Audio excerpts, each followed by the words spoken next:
So let us see what do we have here for you guys today. Just pick up only the messages that resonate for you. Okay. But it gets with this type of vibe. Look at that. We have here the Two of Swords. So it looks like someone here, no, meron siya ritong mixed emotions. Okay. Pero hindi ko nakikita ng nagalit yon or pagkadismaya, hindi gano'n, eh. More likely mixed emotions ng pag-aalala at pagkalungkot. Oh, let us see what is really happening here. So if you happen to hear sound sa aking background, I do apologize for that. Okay, tayo ay mag-focus na lamang sa ating own world dito, no, ng pakikichismis sa sarili niyong buhay. So, thank you so much everyone dahil nandito na naman kayo. Hindi ko man kayo kilala isa-isa or personally. Na-appreciate ko na lagi kayong tumatambay sa channel ko. Sa mga bago, tara here! So yeah, pwede niyo bitbitin ang iba niyo pang mga loved ones, friends, kahit ang mga crushes or jowa niyo dito. Tara! The more the merrier, yan no? Kaya mas masarap ang kwentuhan pag maraming nakikialam. Ah, nakikialam.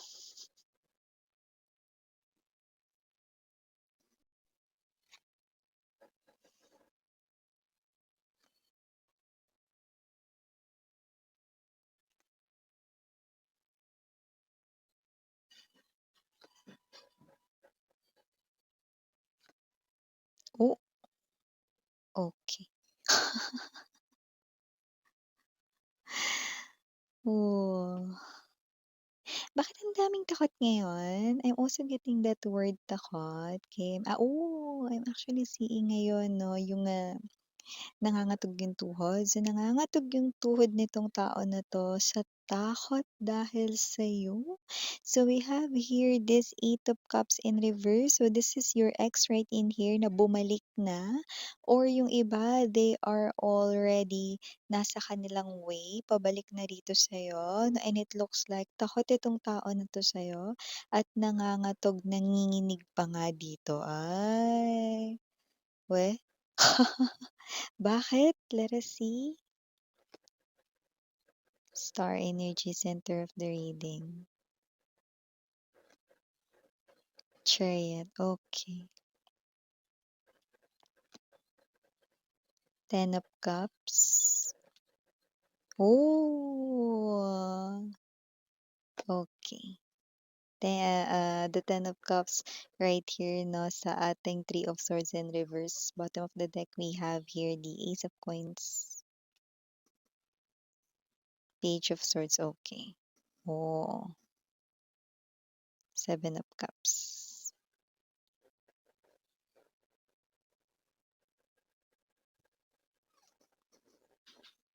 This person here ay someone claiming na siya yung nararapat sa tabi mo.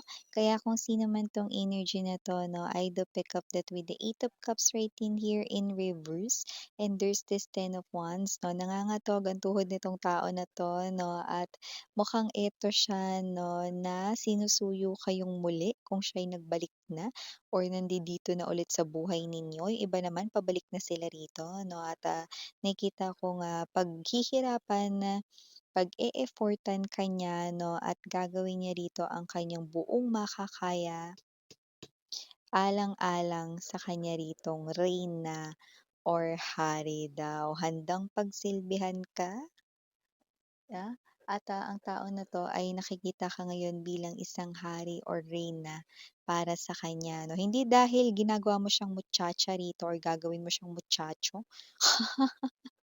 Kundi gusto niya ritong pagsilbihan ang kanyang reyna o hari 'no, at yun ay walang iba kundi ikaw. Babawi siya rito sa lahat ng kanya ritong mga pagkukulang at mga kasalanan sa'yo. Ten of Swords energy at nakikita ko rito 'no, na kahit nahihirapan man siya ngayon, King of Swords energy buo na ang kanyang pagpapasya rito 'no. Makapiling ka lamang dito ay gagawin niya ang lahat-lahat, 'yan 'no. So takot itong tao na 'to at takot rin siyang makagawa rito 'no, ng pagkakamali rito sa kanya ritong panunuyo sa'yo. Hindi dahil uulit siya sa mga bagay 'no, na nakasira sa inyong dalawa, kundi natatakot talaga siya sa'yo. Pero dahil gusto niya rito 'no, na manatili sa tabi ng dragon, sa tabi mo. Kasi nakikita ka niya ngayon bilang isang dragon, nakakatakot 'no, pero gusto niyang manatili sa tabi mo, kaya gagawin niya at hahamakin niya ang anuman dito. Ay, ay, ay, ay, ay. Sige nga 'no, bago natin pag-usapan ito more, batiin muna natin everybody. Hi and hello there everyone. My name is Yan. Welcome new subscribers, returning Instant buyers ko, and Puyaters, thank you so much. At meron pa tayong isa pang channel, ang main channel natin ng The High Priestess. Nag-upload din po tayo doon ng collective readings for all signs araw-araw. At pwede rin po i-switch ang mga roles dahil possible magpalit. General reading kasi ito. At the end of the day, lahat po ay may free will na pwede mong gamitin anytime, anywhere. Babae, lalaki, LGBT ha, pwede na wala tayong gender dito. Timeless din ito, puwedeng nangyari na, sa iba nangyayari na, sa iba mangyayari pa lang, kaya just take only what resonates. But here, definitely this person here talagang willing siya rito ilaglag, ibagsak lahat rito 'no, ng mga pagdududa at, lahat rito ng mga nakasira ay kanyang aayusin. Nakikita ko rito that this person here 'no, cause a big damage talaga rito or a huge damage sa inyo ritong heart at nakita ko na talagang ito ay, kanya ritong, na-broke 'no, yung heart mo into pieces, 'di ba? So, with the Knight of Cups right in here, I do pick up that this person here is giving me the vibe 'no, na ngayon medyo talagang nakuha mo na ang kanya ritong weakness 'no. Ikaw naman kasi talaga ang kanyang weakness at kahit na medyo, nahihirapan siya ngayon 'no, pa rin siya with the Eight of Swords energy at yun na ang kanyang, final decision. King of Swords energy 'no, center ng reading ay walang iba kundi ang Star.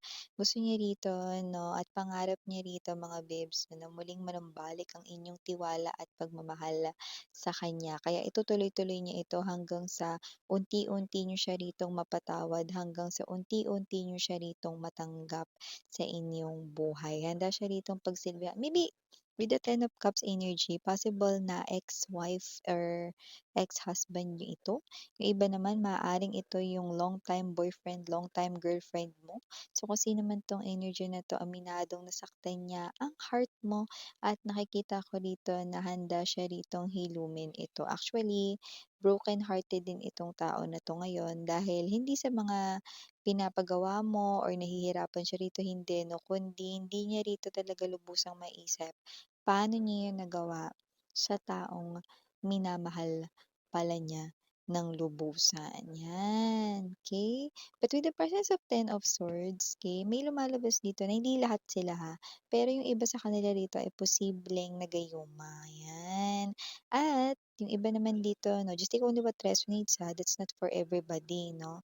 Pero nakita ko rito na nasasaktan sila ngayon 'no, dahil nga okey, nagi-guilty 'no, there's this young shame 'no, conscience nila rito 'no, na nagge-get in the way, okey. So ano man 'yun, may halong gayuma man or wala, nagsisisi siya dito. Okay? So this person here wants that bagong simula, Chariot card energy, kaya itutuloy-tuloy niya ito kahit na natatakot siya dito sa'yo. Parang 'pag tumingin ka sa kanya ng matalas 'no, parang mahihiwa siya. So kung sino 'tong energy na 'to 'no, with the Chariot and the Star, tuloy-tuloy pa rin dito kahit medyo nahihirapan siya sa kanya ritong sitwasyon here with you. Okay? Ang importante kahit papaano pinapansin at kinakausap mo raw siya.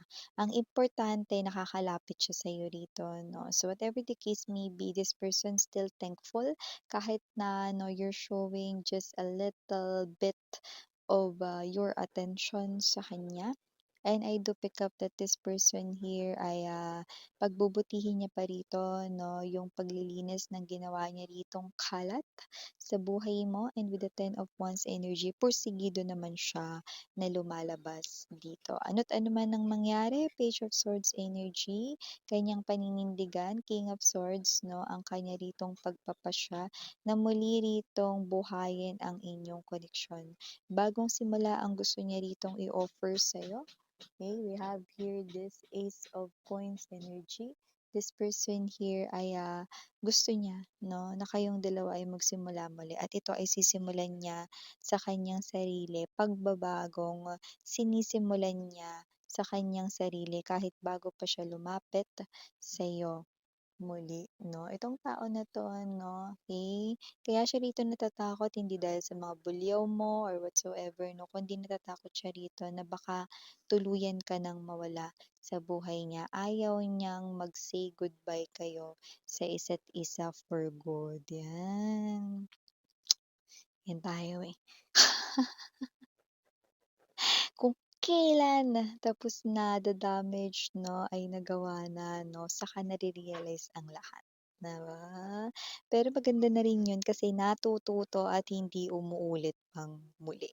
Seven of Cups energy ay ang energy right in here 'no, ng mga bagay dito na advance niyang iniisip para makatulong sa kanyang sitwasyon sa pakikipag-ayos sa'yo. So, kung sino man 'tong energy na 'to 'no, kahit na meron siyang sarili ring pinagdadaanan sa kanyang emosyon, gusto niyang hilumin ang iyong emosyon muna, 'yan. Kahit nasasaktan siya 'no, sa mga pinapakita mo, alam niyang deserve niya 'yun, dahil 'yun ang aftermath or bunga ng lahat ng kanyang mga pinaggagagawa dito. Gusto natin 'yan, yung alam niya yung ginawa niya, gusto natin yung ganyan, na alam niya kung ano yung nagiging kasalanan niya rito at kung bakit ka ng ganyan sa kanya, 'di ba? So, kung sino man 'tong energy na 'to 'no, this person here with the Five of Swords energy 'no, ay came up sa isang strategy rito 'no, na hoping na gumana. Okay, so may mga sinusubukan siyang strategies 'no, para makuha ulit 'no ang inyo ritong loob 'no, at tuluyan mo siya ritong tanggapin at patawarin 'no. At nakikita rin na yung iba may anak kayo nito 'no, kasi nakikita ko dito na maaaring maging daan din yung bata or yung anak ninyo sa mas maaga ninyong pag-aayos. So, just take only what resonates, pero hindi niya gagamitin yun, kay kusa yun na mangyayari 'no. Maybe yung child ninyo 'no, yung magiging bridge for that, okay. But just take only what resonates. Hindi naman lahat ng nandito ay nakita kong may anak kayo. Okay? So, kasi naman 'tong mga energies na napi-pick up natin, whether may anak kayo or wala, buo na ang kanyang pagpapasya at desisyon, 'no? Kahit nangangatog pa dito ang tuhod niya. Ang importante may takot na siya sa iyo. Ang importante may takot siya sa'yo 'no, at panatilihin natin ganyan 'no, para mas makampante ka. Pero alam mo hindi naman na kailangan. Bakit miss 'yan? Kasi dito pinapakita na sa'kin, kahit maging maluwag ka pa diyan sa kanya or kahit na parang, ikaw ito 'no, na pakiramdam mo unti-unti kang lalambot at magiging, sweet sa kanya, go lang. Kasi hindi naman 'yun magiging dahilan para lukuhin ka niya ulit or, gawan ka niya ulit ng hindi maganda. Like itong tao na 'to ay, bukal at, talagang lubusan ng kanyang pagsisisi rito. So, kitang-kita naman natin 'yon. So, kung sino rin 'tong energy na ito na nagpapakita naman ng pure intention sa'yo. So, wala na talaga siya ritong balak 'no, na sirain muli ang inyong namumuong koneksyon na naman, at wala siya ritong balak na muli ka pang saktan, okey? Kasi kung gagawin niya 'yon, mas gusto niya pa ritong jombagin na lang or upakan ang sarili niya.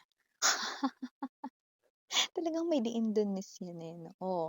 Kasi kung sino man 'tong energy na 'to 'no, alam niya na isa talaga siyang naging total jerk dati, yeah.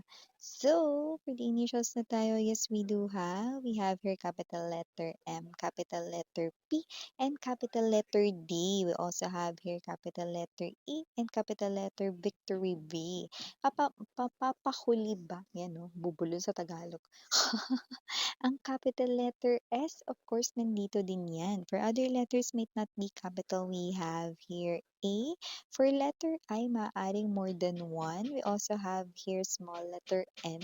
And dito rin ang letter G na maliit. And last but not the least, we have the number 10. So, maaaring yan is special or important date sa inyo. Or spiritual number 10 means ending to start or begin something refreshing. Yan. So, again, I'm Yuriana on Me for the Girls and Yana Duna for the Boys. Sarang ngayon, love and light. Anyo.